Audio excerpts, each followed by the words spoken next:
What's up, everybody? Welcome back. Hope everybody's having a great day or night whenever you're watching this. We have to talk about the New Orleans Saints because this is the complete opposite of what we've seen the last couple of years.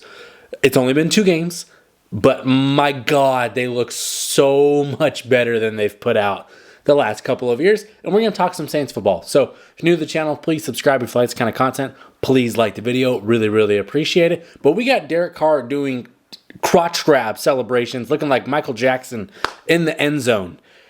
I did not have that on my bingo card for the next ever. I did not ever think we would ever see something like that out of him.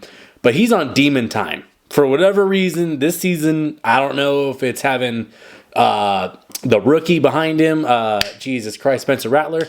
I don't know if it's maybe that's put a little pressure under him or the change in offensive scheme, which is really what I think it is. But dude just looks like he's here for a little bit of a revenge tour. And when he's telling J.C. Horn in week 1, I got 3 touchdowns on you. And then he's dancing in the end zone. Like, we have not seen that out of Derek Carr at any point in his NFL career. So 1, I think it's entertaining as hell. And 2, he's backing it up. So go ahead, do that dance in the end zone. I think New Orleans in particular loves it. So I'm just shocked at the turn that we've had here. And I did have somebody on a previous video, probably a month or 2 ago, tell me that, hey, watch out for the Saints. We just switched offensive coordinators. I think that we're going to be really damn good. And for me, I've been on this Saints bandwagon for a couple of years. And this was the year that I jumped off. And of course, this is the year that they turned it back around. At least it's what it looks like they're doing. So you got Derek Carr looking awesome. He's throwing bombs. He's doing whatever he wants to do. And he's looking really good while he does it. You have Alvin Kamara looking like it's Christmas Day 2020 against the Vikings. It's looking like touchdowns. That's what it's looking like for Alvin Kamara. He looks like 4 years younger. But when you're in a new scheme that isn't just ram the ball up the middle and hope and pray that something good happens, because if you watched a lot of Saints games like I did over the last couple of years, there was no sexiness, there was no flair to their offense, there was no creativity. It was just any running play was right down the gut, and it was super easy to defend. Alvin Kamara's getting back out in space. He has the best balance I've ever seen out of a running back, and he's making plays. Contact control, he has it all. And for somebody that has been declining each and every year for the last couple of years, to start off this hot and look this good, that's a great sign. Great sign for him. I think this scheme is fitting perfectly for what he wants to do out there, and it's helping Derek Carr. Then you have like the O-line, who is the unsung heroes because they're holding up in pass pro very well. They've only given up 2 sacks in 2 games, which if you give up a sack a game for 17 games, 17 sacks allowed, every offense would love that. Will that continue to be the pace? Probably not. But it's a great start through 2 games. 1, the Panthers defense not so good. Cowboys defense supposed to be pretty good, and they held them in check. Rashid Shaheed just bombs away. Deep play. I think he had a 70-yard touchdown or something like that yesterday. He had a 59-yard one in the week 1 win. The dude is electric, and he's that big play threat that this team has been looking for to a degree because he takes the top off, provides that juice. So I've really liked what I've seen out of him. Will he keep up the stretch of going for a 60-yard touchdown every game? Probably not. But the more you get him, the more you'll take him. So I have been very impressed with him. I know a lot of people in fantasy are loving it with him. And what it does is it, 1, shows how valuable he is. But 2, it makes the game a little easier on Alvin Kamara. It makes the game a lot easier on Derek Carr. And it makes the game easier for Chris Olave, who had a bounce-back week 2 game, like 4 catches, 81 yards. That stuff's good. You get a 40-yard play from him in there. The offense is just clicking. And that is what Saints fans have been waiting for. It was so lethargic in the last couple of years. And now they are playing with some flair. And that's something that I love to see. Love to see that. But as I did mention before, they did have an offensive coordinator change. And I do think that is the biggest change to the team.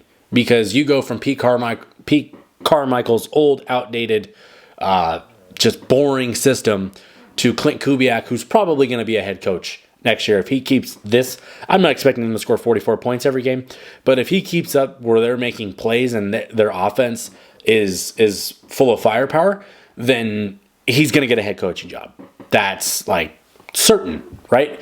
He's done a fantastic job through these first couple of weeks in terms of building an offense that works to each guy's strengths. But enough about the offense, because while the offense is putting up a ton of points, the defense has looked really damn good as well. They are top 10 or top 4 in pretty much every rushing metric in terms of rushing yards allowed, rushing yards per play, whatever. They're top 10 in basically every passing yards allowed metric. Everything that they're doing against the pass is working. They're getting pressure on the quarterback. They're winning the turnover battle. They're making plays so their offense gets the ball back in better field position. And they've always notoriously had like a strong defense.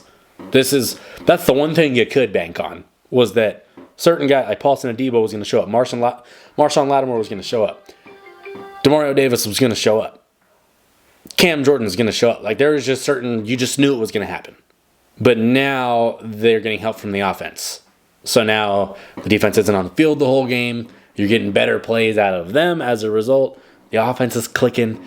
I just don't know. If you're a Saints fan and you're upset at anything through these first 2 games, I think you're being so nitpicky. So nitpicky, because if you were to tell me my team's going to score 40-plus points and win each game by 30, like, I'm taking that. I don't care how we do it. I'm taking that all day long. And they've looked dominant.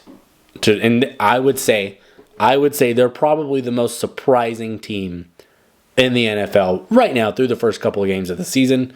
I do think the Vikings are close. The Vikings are up there, that's for sure. I could do a video on them too. I'm loving what I'm seeing from them. But I didn't have the Saints making the playoffs this year. I'm a big believer in what the Falcons could do, but the games aren't played on paper. They're played on the field. And the games that the Saints have played on the field have looked really damn impressive, and I'd be stupid to not be at least paying attention.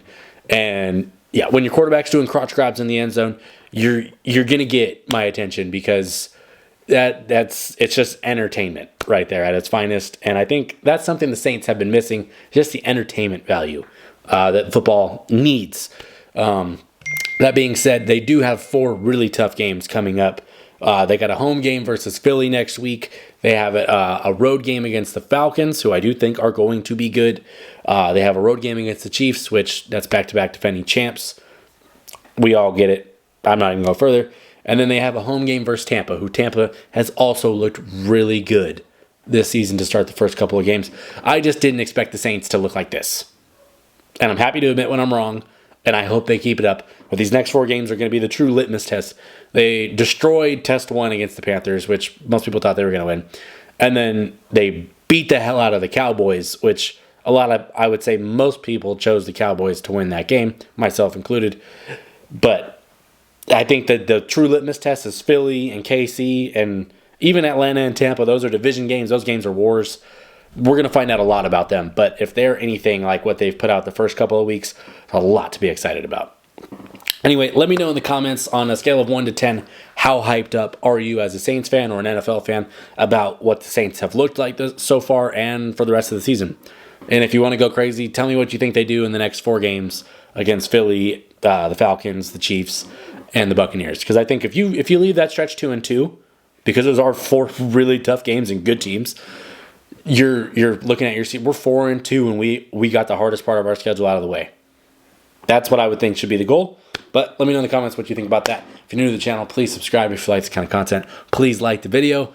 But the Saints look really damn good again, and it's about time. So, thanks for watching. I'm done. Peace.